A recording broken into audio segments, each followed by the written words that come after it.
მოკლედ მეგობრებო, მე დღეს მინდა გესაუბროთ ეგრეთ წოდებული ხაზსუსვა თურქი მესხების ჩამოსახლების თემაზე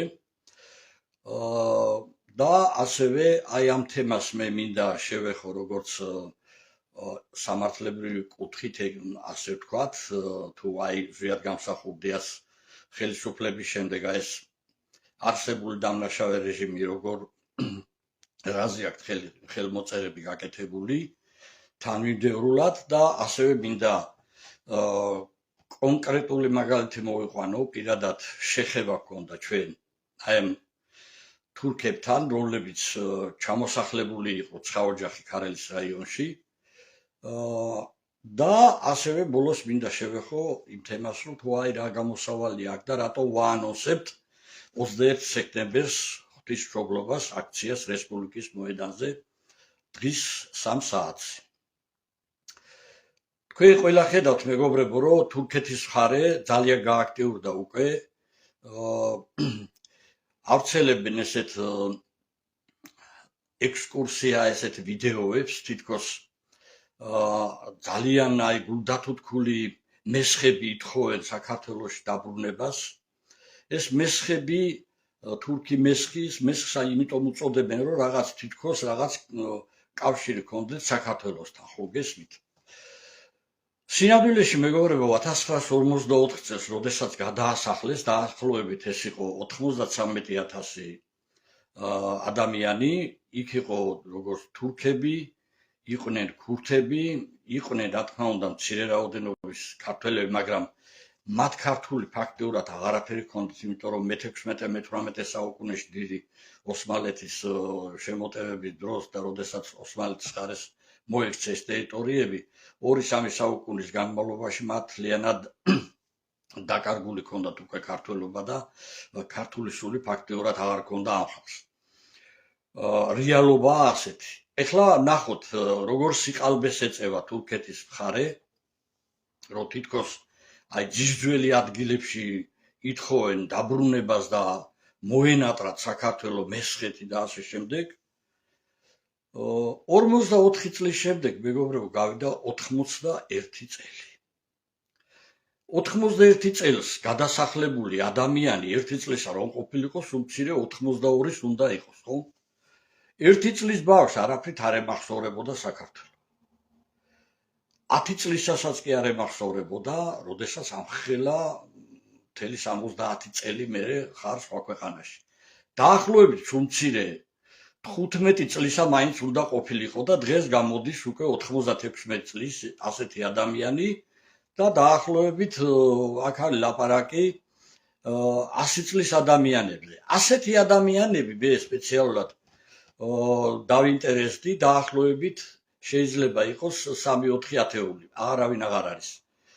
და საერთოდ მოხსნილია აქ პრობლემა, თუ კი ამას ჩვენ სწორად მიუდგებით და თუ არ ექნება აქ თურქეთის მხრიდან თაღლითობა, ეს არის თაღლითობა, არავის არ ენატრება საქართველოს და იქიდან ცოცხლები აღარავინ აღარ არის ფაქტიურად. და ის ხალხი, ვინც შემდეგ შუა აზიაში დაიბადნენ, არაფერი არ აკავშირებს საქართველოსთან. არაფერი აბსოლუტურად და აი კიდევ ის არის დიდი თაღლითობა, რომ ეს მეგობრებო აღარ არის უკვე ხუმრობა.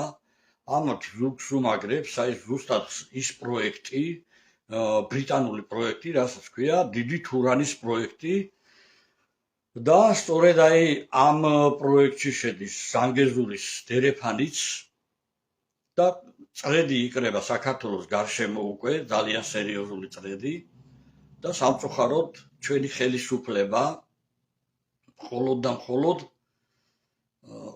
არ ვიცი მე ანტიქართულ ანტისახელმწიფოებრივ ქმედებებს ეწევა. ყოველად სამარცხვინო იყო ეგრეთ წოდებული პრეზიდენტს, მე ამ პრეზიდენტებს ახლა არ უწოდებ და არასოდეს არ უწოდებ, არალეგიტიმურად არჩეული სამარცხვინო ხალხია, დაწყებული შევარდნაძიდან დამთავრებული აი ყავეყაშვილამდე და ამიტომ ვამბობ ჩვენ რომ ოდესაც პრეზიდენტს ირჩევს ქვეყანა, სულ მცირე რაღაცა განათლება უნდა ჰქონდეს, ხო? მე აი სახელმწიფოს ხელისუფლების წარმომადგენლებს ვეუბნები, ქართველი ხალხი რო ბრუნდება საქართველოში და მოქალაქეობა აქვთ დაკარგული, იმათ თხოვთ ისტორიის ცოდნას და იმას უტარებთ, ხო, გამოცდებს. საქართველოს პრეზიდენტმა საქართველოს პრეზიდენტს არ უნდა სცოდნოდა სად მიდიოდა 12 აგვისტოს. დიდგორი მარტო ის კი არ არის ჩვენი სიამაყე, მთელი აღმოსავლეთ საქრისტიანო გადაარჩინა მაშინ დავით აღმაშენებელმა და საქართველოს. ეს უდიდესი მნიშვნელობის დღე, რომელთაც ყოველი ქართველი ამაყობს. ესე იგი, ყოველი ქართველს სულში ჩაგვაკურთხეს რა. ჩავიდა თურქეთში და ფეხები დაუკოცნა იქ იმას რა ქვია და მუხლი მოიყარა ათათურქის საფლავზე აი ამ უდიდეს დღეს. და რა თქმა უნდა, ერდოღანი ახლა გეუბნება, როგორ დაიწყო ეს ყველაფერი, ნახეთ. 1999 წელს მიხეილ სააკაშვილი, ეს ლანა ღოღობერიძე, ეს ხაინდრავა ბატონი, ხშირად რო იდეოლოგი გამოდის, ეს მამალი პუჩისტი და ხალხს მოძღვრავს, ჩავიდნენ ევროსაბჭოში და ხელი მოაწერეს აი ეგრეთ წოდებული თურქი მესხების ჩამოსახლებაზე და მათთან ერთად კიდევ სხვები იყვნენ და ამ სიასაც თლიანად ამოვიღებთ. აი ეს სამშობლოს ღალატი 99 წლიდან დაიწყო, ამათ მოაწერეს ხელი ამაზე ევროსაბჭოში, რომ დაეწინაურებინათ შემდეგში ესენი, თვითონ სააკაშვილს იქ მაშინ ელჩობა უნდოდა სტრასბურგში და აი ამიტომ მათ მოაწერეს ხელი. შემდეგ 2007 წელს მიხეილ სააკაშვილმა მიიღო კანონი და ხელმოწერით დაავალდებულა ქვეყანა, რომ ეს აუცილებლად შესრულებულიყო და ჩამოსახლება მომხდარიყო აი ამ თურქების. შემდეგში, რა თქმა უნდა, მას აღარ დასცალდა, იცით, ომი მოხდა და აირია ქვეყანა. შემდეგ უკვე საკუთარი სკამის პრობლემები ჰქონდა და ვეღარ მოიცალა ამისთვის, მაგრამ ბოლო მომენტში მან მაინც მოახერხა და 35,000 თურქს ბათუმში მიანიჭა აჭარაში, მიანიჭა საქართველოს მოქალაქეობა და ამით კიდევ ერთი ნაღმი ჩაუდო საქართველოს.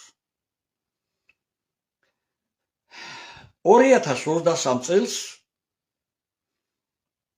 ბიძინა ივანიშვილმა აღუთქვა ევროსაბჭოში, რომ 2 წლის განმავლობაში 2025 წლის ბოლომდე დაჩქარებული წესით ჩამოასახლებდნენ თურქებს. აი ამ ეგრეთ წოდებულ თურქი მესხებს. და თქვენ ხედავთ უკვე, რომ ეს პროცესი დაიწყო უკვე. დაიწყო და სერიოზული მუშაობა მიდის. და თქვენ წარმოიდგინეთ, ახლა მე ერთ მაგალითს მოგიყვანთ, გაგახსენეთ 90-იან წლებში ქარელის რაიონში სოფელ ბრეთის მეურნეობაში იყო ჩამოსახლებული 9 ოჯახი. მე მაშინ ჰელსინკის კავშირის თავმჯდომარე ვიყავი რეგიონალური ორგანიზაციისა და ცხოვრებულმა ჩვენმა საქართველოს პირველმა პრეზიდენტმა თხოვა კოლხურ-კოშკში, რომ ჩადი დავით იქ და იმასკენიო გაეცანი ამ ხალხზე, გამოარკვიეო რა და ძალიან ყურადღებით იხათო, მან შეიძლება სერიოზული პროვოკაცია მოაწყონა. ეს ხალხი ჩამოსახლებული იყო გურამ მამულიას მიერ და ჭავჭავაძის საზოგადოება და თამრე კოჩხეიძე აქტიურობდა. ერთ დღესაც ღამის 11 საათი იქნებოდა სახლში მეგობარი მოვიდა, ჩქარა სასწრაფოდ გამოდის სოფელ ბრეთში, ძალიან დიდი ამბავია. გავედით და რა ხდება? მე ეს ხალხი უკვე გაცნობილი მყავდა, სიმართლე გითხრათ, ასაკოვანი კაცი იყო და ეთყობა, რა თქმა უნდა, ახლა 44 წელს თუ გაასახლეს, შეიძლება იყო იქ 18-20 წლის ბიჭი და ცოტა ახსოვდა კიდევ ქართული, რადგან იქ მოსახლეობა ბევრი იყო მაინც ქართულიც, ვინც ქართულ ენაზე მეტყველებდა და სიმართლე გითხრათ, ამათ ქართული სული უკვე აღარ ქონდა, მე რაც გამოვიკვლე და შეკითხვები და საუბარში. და აი ამ ღამეს მოხდა ის, რომ ამ ხალხს წინასწარ დაუმზადებია საბრძოლო იარაღები, რომ რამე ყოფილიყო სოფლის წინააღმდეგ ბრძოლა შეძლებოდათ ხელკეტებზე დამაგრებული ჰქონდათ ლურსმები გაყრილი როგორც ბორჯღალი. აი ესეთი რაღაცა რომ თავში რომელიმე ადამიანს ჩაარტყა, იქვე დაიღუპება, ალბათ იმის გადარჩენა ძალიან ალბათ შეუძლებელიც იქნება. იქ ატყდა ერთი ამბავი, აი ესეთი იარაღებით გამოცვიდნენ მოსახლეობის წინააღმდეგ, სოფლის წინააღმდეგ. მაშინ ჯერ კიდევ კომუნისტები იყვნენ, 99 წელი იყო და იქ მე დამხვდა ცეკას მდივანი, ვისაც ვიხსენებ ახლა ომარ ვარძელაშვილი, შინაგან საქმეთა მინისტრის მოადგილე რომან გვერცაძე, კიდევ ერთი რამოდენიმე ცეკას წარმომადგენელი იყო კიდევ იქ. როდესაც შევედი და საუბარი გაიმართა, ღამეა 12:30 უკვე და იქ მთელი სოფელი ფეხზე დგას და ბობოქრობს.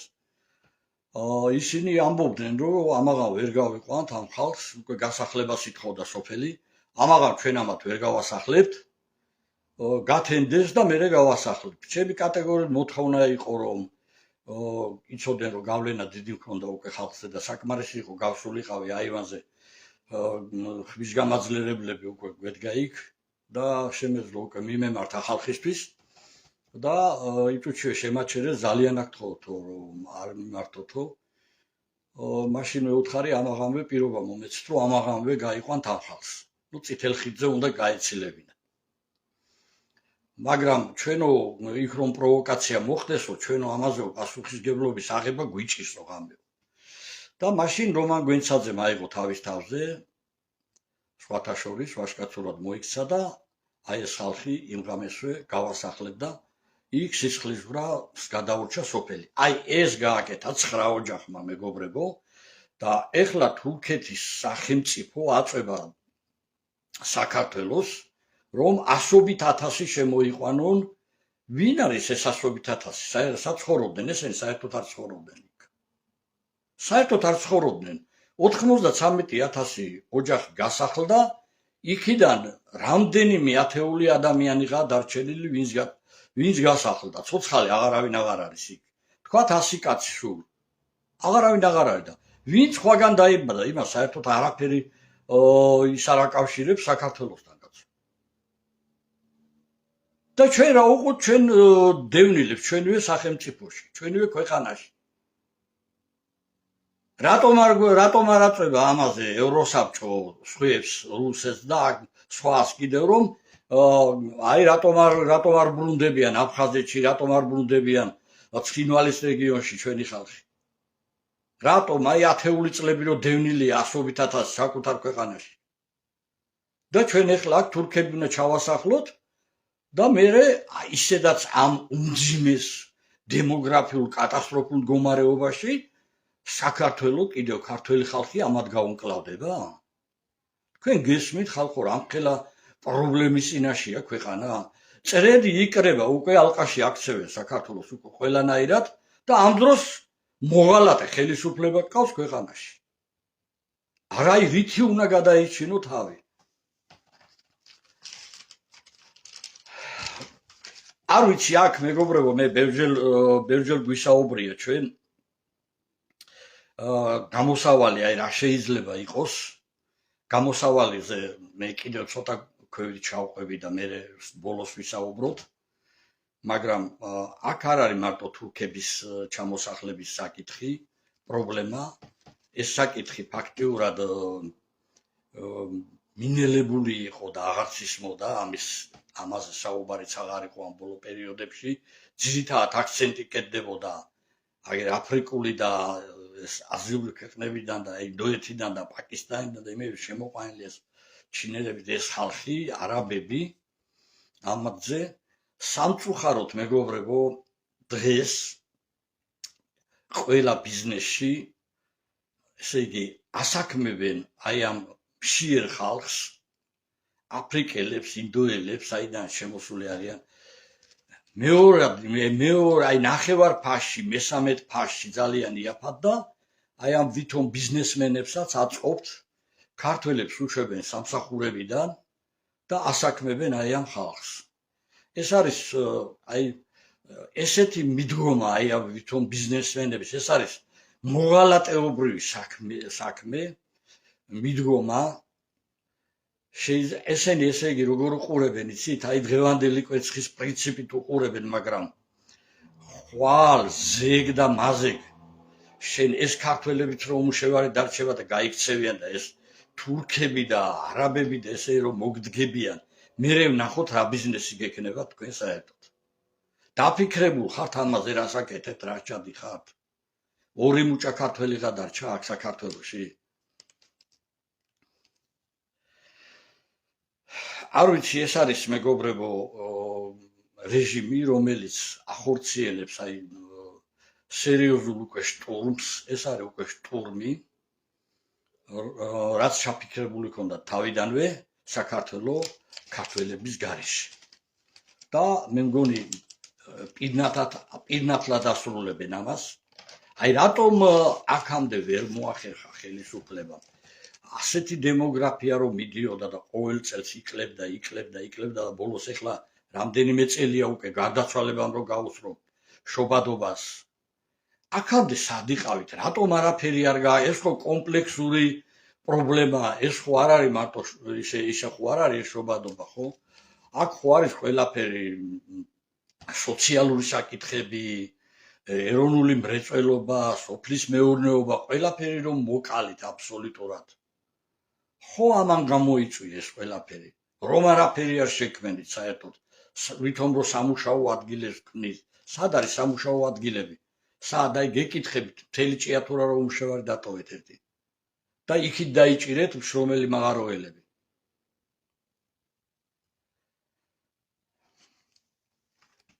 არ ვიცი მეგობრებო მე არ მინდა ძალიან დიდხანს შეგაწყინოთ თავი ჩვენ აგვაქვს აქ ერთადერთი გამოსავალი ჩვენ ახლა 31 აგვისტოს გავხსნით უკვე ოფისს 1 სექტემბრიდან უკვე სექტემბრის დასწრიდან უკვე ჩვენ გავაკეთებთ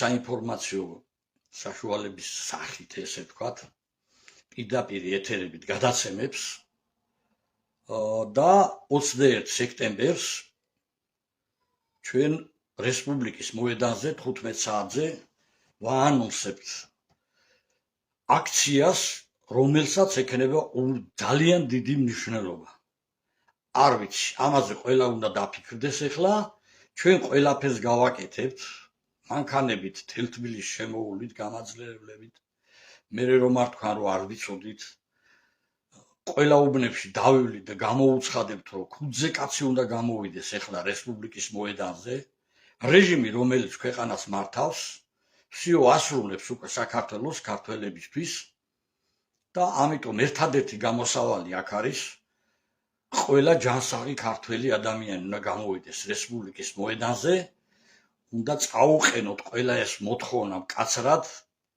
და უნდა დავაყენოთ საკითხი ისე რომ მივაღებინოთ ისეთი საარჩევნო კანონი და დაინიშნოს მომავალ წლისთვის ისეთი არჩევნები რომ ქართველმა ხალხმა თავად აირჩიოს თავისი ქართული ეროვნული ხელისუფლება და დავიწყებას მიეცეს აი ეს დამნაშავე რეჟიმი რომელიც 1992 წლიდან ანადგურებს და მიწასთან ასწორებს არაფერს აღარ გვიტოვებს არანაირი მორალური უფლება სამართლებრივი უფლება კონსტიტუცია თავზე დაგვახიეს ეკონომიკა აქ არ არის მრეწველობა აქ არ არის ეროვნული წარმოება აქ არ არის განათლება აქ არ არის ჯანდაცვა აქ არ არის არაფერი აქ არ არის მეგობრებო და მიტაცებული აქვს ერთლარად ქონებები თა ტყე ისინი 1000 ლარად იყიდა ახლა კიდევ ერთმა 1200 ჰექტარი წარმოგიდგენიათ ხო და აი ეს ყველაფერი რომ არ მოხდეს მეგობრებო ეს ყველაფერი უნდა მოხდეს ნაციონალიზაციის სახით შეიძლება ეს იყოს ჰიბრიდული ნაციონალიზაცია რომ რაღაცა პროცენტი თქვა 40% ბუნებრივი რესურსებზე სიმდიდრეების გადაეცეს ხალხს საკმაოდ სოლიდური სიმდიდრეა ეს 40% ეს შეიძლება წავიდეს ჯანდაცვაში განათლებაში და აი ესეთ სოციალურ დახმარების ფონდში რომ ჯანდაცვა უნდა იყოს აბსოლუტურად უფასო და არა ის აი ამას დაგიფინანსებს 70%, 25%, რა ღირს იმას ვერ გაიგებ, რა ქვია, ოპერაციას. აი ამ ყველაფრის შემდეგ სრულიად შესაძლებელი იქნება აბსოლუტურად ჯანდაცვა იყოს უფასო. რომ აღარ უფათურებენ მე ხელს აი ამ მთავრობის თუ წინა მთავრობის თუ ეს მაფიოზები თითოეულად ამხელა ბუნებრივ სიმდიდრეებს ხელს და გადავა ეროვნულ ფონდში, ქვეყნის ფონდში, აი უკვე ყველაფერი შესაძლებელი გახდება და რაღაცა 20% რა თქმა უნდა ესეც უნდა დარჩეს მომავალი თაობისთვის და პერსპექტიული რაღაც პროექტებისთვის. მე ყველაზე უფრო მისაღებად ვგონი ეს ჰიბრიდული ვარიანტი და აქედან ჩვენ ერთდროულად ეგრევე ძალიან სწრაფად შესაძლებელია რომ ჩვენი ხალხი ამოიყვანოთ აი ამ გაჭირვების ჭაობიდან. ჩვენ უნდა კატეგორიულად მოვთხოვოთ, რატომ არ შეასრულეს, კაი თქვა თურქები აძალებენ ამათ და რაღაცა რომ იქ ვიღაცა ჩაასახლდა და პირობები აქვს აღებული თქვა ევროსაბჭოში. ვის ჭირდება ან ესეთი ევროსაბჭო მუდმივად რომ საქართველოს მტროობს და დანასულესავს რომ ხელში გამოუსვას, ხო? მაგრამ შენ რა გააკეთე შენი ქვეყნის აი ამ დემოგრაფიული მის გაუმჯობესებისთვის? ქართველმა კაცმა, რომელმაც აქ ვეღარ გაძლო უმუშევრა წავიდა და 10 წლები სხვა ქვეყანაში იმუშავა და დაკარგა მოქალაქეობა, შენ რა გამოცდებს უწყობ აქ? ასეთი უმძიმესი მდგომარეობა რო გაქვს. რატომ უწყობ ამ გამოცდებს და რატო ახდევინებ ფულს? და თანაც არ აძლევ მაინც.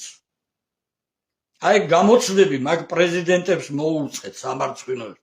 სამივე პრეზიდენტი სადმოძებნა ამან მართლა ამ ბიძინა ივანიშვილი სამარცხვინო ხალხი მარგველაშვილი, ეს ზურაბიშვილი ვერ მეტყველებდა ხალი, ეს არის და საერთოდ მთელი ცხოვრება სტადიონზეა გატარებული და ერთი ფუცელიც არ ექნება ისტორიისა გადაშლილი დარწმუნებული ვარ რომ წარმოდგენა არ აქვს დიდგორი როგორ მოხდა და რა წინა პერიოდები უძღოდა ამ ყველაფერს. არ ვიცი მეგობრებო, ერთადერთი საშველი აქ არის ყველა ჯანსაღი ქართველობა უნდა დავდგეთ ღვთისმშობლობას 21 სექტემბერს რესპუბლიკის მოედანზე 15 საათზე და სანამ არ მივახცევთ კონკრეტულ შედეგებს აღარ უნდა დავეშალოთ იქიდან. ამათი ამბავი უნდა დასრულდეს. უნდა დასრულდეს კონსტიტუციურად, სამართლებრივად, მაგრამ ამას სჭირდება დიდძალი ხალხის გამოსვლა და მაშინვე მოხდება ყველაფერი. თუ არა გიახლოვდებათ მე 4 ოქტომბერი და როგორც აქ ჩაფიქრებული შეიძლება ძალიან მარტივად დაუთმოს ოცნებამ აი ამ ძალებს აკაცუკებს რომ ეძახით. პირდაპირ არც მალავენ რომ ჩვენ მშვიდობიანად დავამხობთო, მე ეს ტერმინი არ ვიცი, არ გამიგია მშვიდობიანი დამხობა. აღარც მალავენ, თანაც სისხლის სამართლის საქმეა ეს რომ $200,000 გადაუხდითო ყველა სპეცსამსახურის წარმომადგენლებს, რომ ვინც გადმოვა ჩვენს ხარისო, კი მაგრამ ამ ფულებს ვინ აძლევს და საერთოდ ეს რუსული კანონი რომ ვითომ ყველაფერი გაეკონტროლებინათ. ეს თანხები ამათ საიდან უნდა გადაუხადონ? ეს ხო პირდაპირ აცხადებს, ხო ესა კაცო ეს ნაცი რომ არის ეს. რომ გამოდის და იმაშვება. რა სად არის აქ ანუშროება, სახელმწიფო უსაფრთხოება? რატომ არ აქცევს ყურადღებას? ხო და ხალხო შესაძლებელია ძალიან მარტივად ამათმა მიიღო გარანტიები და გადააბარონ აი ამ ლიბერალურ აი აკაცუკებს რომ ეძახით მათ შეფებს და მერე ნახეთ საქართველოს დასამარება საბოლოოდ. ამიტომ ერთადერთი გამოსავალი არის აქ ქუძზე კაცი უნდა გამოხვიდეთ. ჩვენ ახლა ვაძლიერებთ აი ამ ქართველთა დიდგაერთიანებას, ძალიან დიდძალი ხალხი უკვე გვემატება და გვემატება.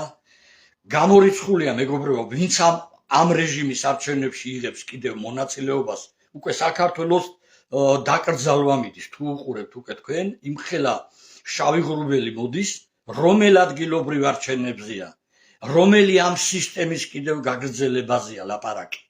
აი ვისაც ეს არის რომ მოგდგნენ იქიდან და ვითომ კონსერვატორები რომ არიან და დღე-დაღამეს ვიად და იმას ლანძღავდნენ და კანონიერ ხელისუფლებას ამ წლების განმავლობაში. რომელ ადგილობრივ რაიონში შეხვალთ 5 კაცი რასაუნ საკრებულოში ქვეყანა იქნება გადარჩენილი და დაცული? არაფერი, თქვენ ამ რეჟიმის ღვიძლიშვილები ხართ და ამათ უხანგრძლივებთ არსებობას. ეს არის ღალატი, ყველამ უნდა კარგად შეიგნოს, ამას ქართველი ხალხი დაარქმევს თავის სახელს. ძალიან სწრაფი ტემპებით მოდის უკვე მტერი და ამიტომ ერთადერთი გამოსავალი არის ეს 21 სექტემბერს ყველა უნდა დავდგეთ რესპუბლიკის მოედანზე ქუძზე კაცი. მერე გვიან იქნება ხალხო, იცოდეთ, ეს არის უმნიშვნელოვანესი ამაში ჩვენ თელ ჩვენს კოლოსალურ იმას ჩავდებთ ენერგიას, რომ თელმა ქალაქმა გაიგოს, რომ გამოვიდნენ. თუ არ გამოხვალთ, ვერაფერს ჩვენ ვეღარ გიშველთ მერე. ვერაფერს ჩვენ მერე ვეღარ გიშველთ. გამოხვალთ, პირობას გაძლევთ, იქ დავიხოცებით, მაგრამ არაფერი არ იქნება იქ, ეგეც იცოდეთ, ჩვენ არ ვაპირებთ რაღაცა სისხლიანი რაღაც გადატრიალებებს, მაგრამ თავს გავწირავთ და იცოდეთ, არ დავიშლებით, მანამ სანამ ბოლომდე არ მივიყვანთ საქმეს. იცოდეთ, 21 სექტემბერს ღვთისმშობლობას ყველა ქართველი უნდა დადგეს რესპუბლიკის მოედანზე 15 საათზე. აი ეს არის ჩვენი თხოვნა, გაითვალისწინებთ, დავიცავთ ქართველები საქართველოს. არ გაითვალისწინებთ, ვეღარაფერს ვეღარ გიშველით მერე ჩვენ. ღმერთი იყოს ჩვენი ფარველი, იმედია ჯერ კიდევ არსებობს ჯანსაღი ქართველობა საქართველოში და იმედია რომ გადავრჩებით და ბოლომდე მივიყვანთ ჩვენ აი ამ ქართულ საქმეს. ჩვენ არაფერი არ გვაინტერესებს, ზოგს რომ გონია რომ რაღაცისთვის არაფერი არ მაინტერესებს. მე მაინტერესებს სამშობლოს გადაჭრა. ამაზე დიდი საქმე ჩემს ცხოვრებაში, ამაზე დიდ საქმეს მე და ჩემი მეგობრები ვერაფერს ვერ გავაკეთებთ. ეს არის ღვთის საქმე, მაგრამ ესეც იცოდეთ, ყოველთვის გძნობ უფლის ხელს, ყოველ ნაბიჯში. და ვინც ამას წინააღმდეგება, ეგეც იცოდეს, რომ ძალიან დაიჯება თელი თავის შთამომავლობით.